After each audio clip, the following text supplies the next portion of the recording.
Boucle 2, des tatouages. Forum des Halles, début d'après-midi. J'avais marché durant 3 heures depuis chez moi, suivant l'itinéraire des bus, ne pouvant frauder pour y monter. J'étais en route pour une conférence donnée par une association panafricaniste. Djabi, l'organisateur, sans doute le précurseur de l'influence sur les réseaux sociaux, trônant sûrement déjà derrière un pupitre, prônait un retour à un continent africain antécolonial. À cette époque, nous étions nombreux à partager la conviction qu'il était possible de gommer les effets du passé, même s'il était impossible d'effacer ce dernier. Les deux phénomènes se présentaient séparément à notre esprit, aussi distincts l'un de l'autre que l'eau et l'huile. Il s'agissait d'exhumer le terreau spirituel, politique, économique, culturel du continent, tel qu'il était avant que l'Europe ne vienne le plonger dans la torpeur de ses avidités. L'objectif étant de se récupérer en collectivité. En tant qu'individu cherchant à se retrouver soi-même, je voulais être au bon endroit, rencontrer des gens, stimuler ma pensée, et je montais à bord de tous les bateaux, pourvu qu'ils me mènent à bon port, même si le discours qu'ils transportaient ne s'adressait qu'à une partie de mon identité. J'étais dans la droite ligne des vers de Khalil Gibran à propos du mal, car qu'est-ce que le mal, sinon le bien, torturé par sa propre faim et sa propre soif. J'avançais, forte de mes lectures sur le panafricanisme et l'eurocentrisme, lorsqu'un besoin irrépressible d'aller aux toilettes me saisit.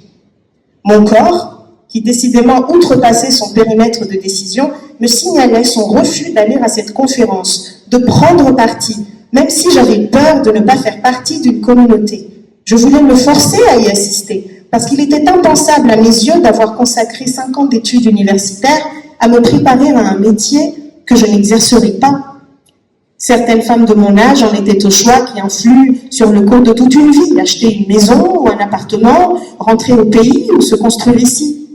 Elles suivaient tranquillement les fibres de leur corps. Des mois, j'attachais encore les miennes, les unes aux autres, pour donner à moi et aux autres l'impression de détenir un lien solide.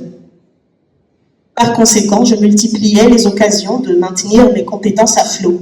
Travailler gratuitement, moyennant déjeuner, titre de transport, il fallait éviter l'écueil dans lequel je voyais tant de personnes tomber une fois dans ma situation. Dans cette vie souterraine, beaucoup cédaient aux conseils pressants de leurs entourages. Ces derniers étaient plus désespérés les uns que les autres. Se terrer, enchaîner les séjours en centre de rétention, faire profil bas, garder une foi inébranlable en ce patron de restaurant, même quand celui-ci pouvait vous dénoncer au moindre faux pas. Rester par effraction. Lorsqu'on traite les humains comme des rats, comment s'étonner qu'à chaque fermeture de porte, ils se ruent vers les fenêtres? Au centre commercial, donc, un passage aux toilettes coûtait 70 centimes. Paris n'avait pas encore opéré la mise à jour pour les Jeux Olympiques 2024.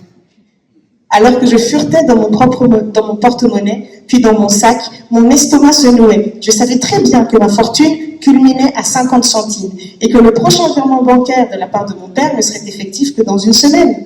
J'ai levé les yeux vers Allah, qui cachait son espièglerie derrière les luminaires du plafond en voûte. Croyait-il m'échapper aussi facilement? De tous les tourments que tu as infligés à tes messagers, jamais tu n'as demandé à un seul d'entre eux de retenir ses sphincters durant une semaine. Ai-je vociféré intérieurement, tout en continuant de fouiller.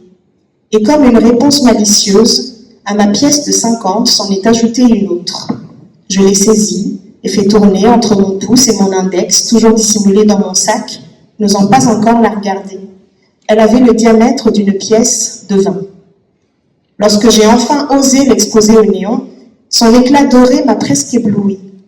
Comme tout droit sorti de la frappe, elle était brillante et propre comme neuve. J'ai de nouveau levé les yeux. C'est sympa, merci. Est-ce que je peux demander plus? J'ai plongé ma main dans le sac, mais le billet de 10 n'est pas apparu. Tant pis.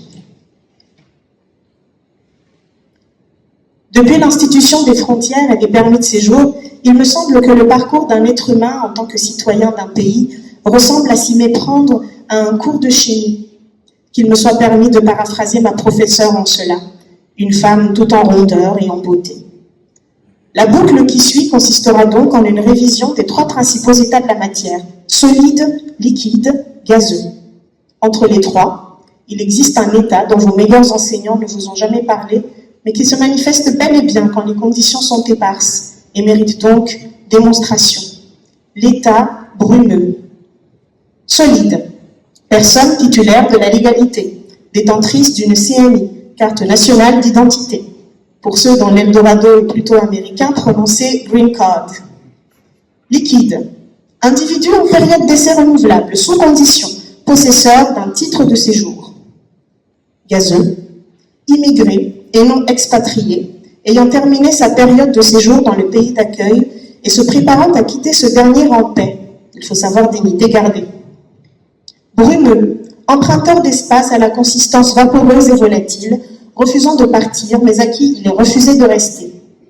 Autrement appelé, personne en situation irrégulière. Par conséquent, et sans doute par esprit de protestation ou réflexe de survie douteux, garde dans une poche de son sac un document portant le nom kilométrique récépissé de demande de renouvellement de titre de séjour. Pas d'équivalent de même longueur connu outre-Atlantique. Les tirets ne figurent pas sur le document, cependant ils s'en servent dans votre esprit, puisqu'il faut bien lier ce qui ne l'est pas. C'est ainsi que votre vie se résume à une succession de tirets, de pointillés, faute de linéarité claire. Se rendre à l'université tôt le matin, même si on n'a pas cours, ne sécher aucun cours, surveiller son relevé de notes, ne pas redoubler, sinon séjour pas renouvelé, choisir des études offrant un débouché sûr, ne pas céder à la fantaisie de changer de vocation en cours de route, car le séjour n'est renouvelé que si l'on passe à l'année supérieure. En cas de problème de renouvellement, s'inscrire quand même. L'essentiel est d'avoir une inscription à l'université, chercher un job d'étudiant, combiner avec un stage, garder le bail de l'appartement, même si on déménage, le sous-louer au cas où. Penser à envoyer de l'argent au pays, penser à finir la construction de la maison de la sœur, de la cousine, la sienne propre, penser à chercher un époux ou une épouse, tenir, on ne s'aime plus, tenir. Burn-out, un problème de blanc, on a la foi, on est croyant, nous, on avance, enterrer les avances de l'oncle qui t'héberge loin dans les limbes de l'esprit de famille. La foi et les tirets sont une combinaison essentielle car ils nous donnent l'altitude nécessaire pour ignorer les brèches qui s'installent l'une après l'autre sur notre peau, si petites qu'elles se confondent avec nos pores. Merci.